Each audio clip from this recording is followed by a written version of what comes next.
Hi everyone, Pastor Dave here in the Student Ministry Center. We're all masked up, and I say we because I'm going to introduce you to two others today that are going to be a part of our Friday Roundup.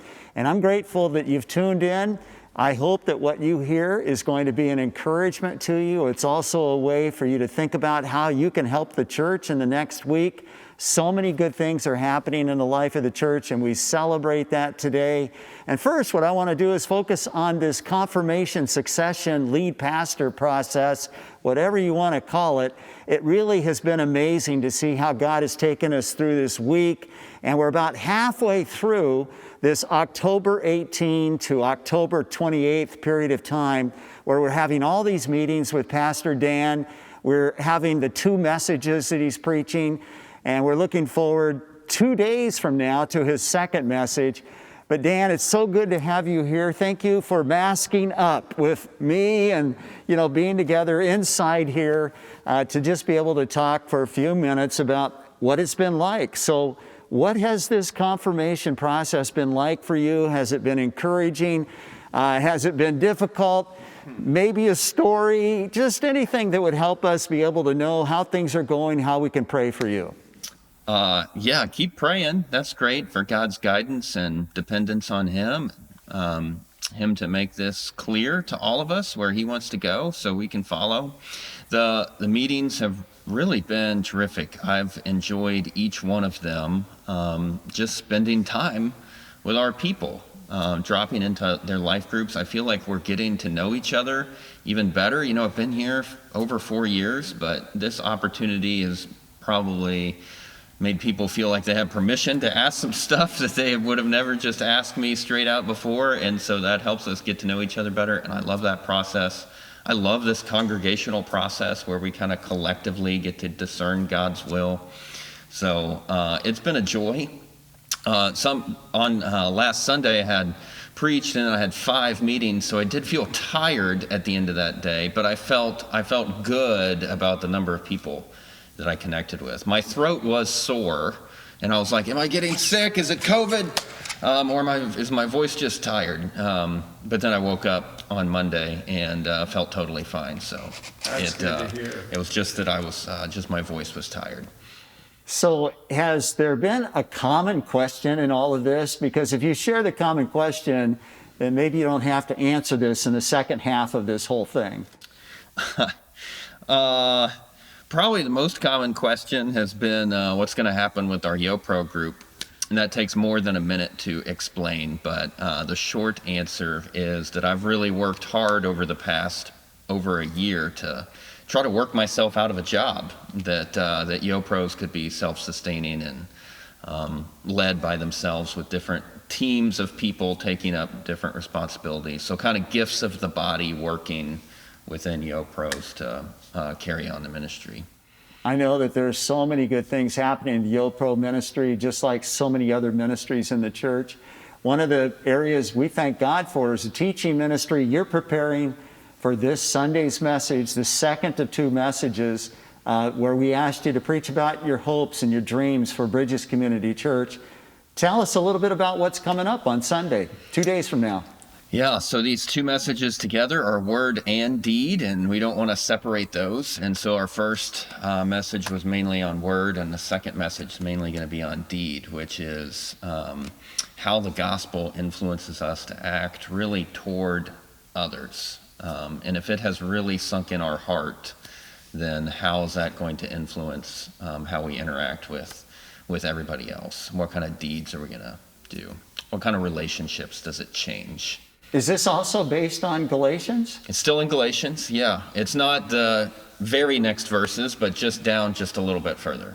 So we can kind of find it ourselves and then come ready to go on Sunday morning. Yeah, it's published. What the verses are, I think it's probably 12 to 16 of chapter 2. I think that's the verses. Yeah, well, we're excited. We're looking forward to it. We really appreciated what you shared last week. I think all of us found it encouraging, and also it was enlightening as well. So thank God for what He's given you and for your sharing in the way that you are. Thank you so much. Let's keep Dan in our prayers. He's still not done with this difficult time that we put in front of him, But I'm hearing great things, and we really thank God for what's going on and look forward to the continuation of this process, and then all getting together on what the Lord would have us do, as Dan being called by God to be the lead pastor of Bridges Community Church. Thanks, Dan. Oh, very good. Well, hey, also we have Alba Collegians with us, and I'm so glad to have Alba here because she's here to just talk a little bit about what's happening now with Family Fun Night. It's hard to believe, but it's 1 week from today, October 30, and she's been preparing for this and been quite involved. And Alba, tell us how the process is coming in terms of getting the volunteers, getting the help that we need, getting the cars that we need, getting the candy that we need, getting money to buy the candy, all of that. Where are we at in the whole process? Well, things are coming along for Family Fun Night. We are down to crunch time, but we have volunteers to host our trick-or-treats, but we still have some openings. So if you're interested, please do go to the website and sign up. We've had a lot of support from a lot of people.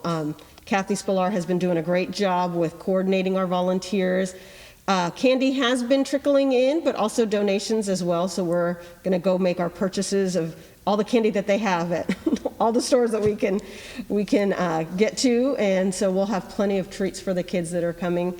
And we've also had some training online, and we have one more today at 2 o'clock. It's a Zoom conference, and if you can make it, just send us an email. We'll get you the link. If you can't make it, send me an email, and then we can schedule another time to get everybody trained, because we want everybody to know the safety precautions that we're taking, and just so that we're really keeping ourselves safe, but also our guests as they come onto the campus. And we can invite guests by just from our website, right. Encouraging them to link up with the website and or send them an email.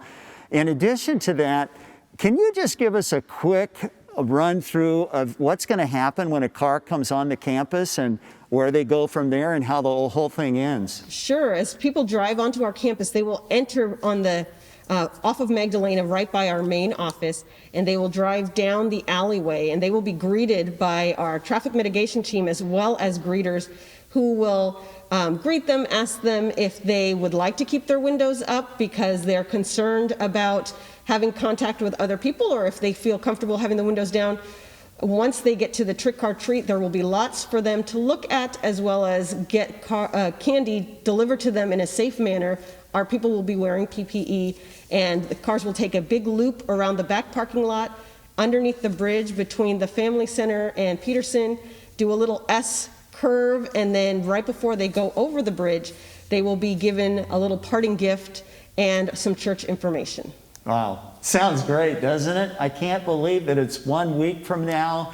We're praying for good weather. We're praying for a good turnout. I mean, we usually have a large turnout. What are you anticipating? Well, it's hard to know, really, given just this time that we're in. We could have a lot of people because they're just itching to get out of their home, but then some people might be cautious, so we really don't know, but we're preparing to have thousands of cars come onto our campus. That would be incredible.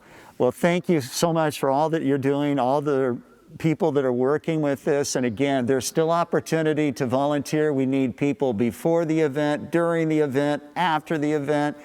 And do we still need some people to sign up for cars, or how are we doing on the 30 cars? Yeah, we could use a few more people signing up for cars. And like I said before, we always need more candy.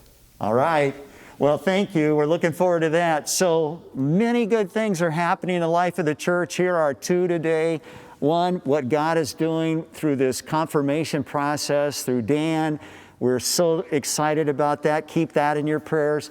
And we are anticipating the great things that are going to happen at Family Fun Night. So keep that in your prayers. God is working in our midst, and we thank Him. It's a privilege to minister together, isn't it? And to be part of the Bridges Community Church family. So may God give you a great weekend, and may we have a great week ahead. Thank you for tuning in today.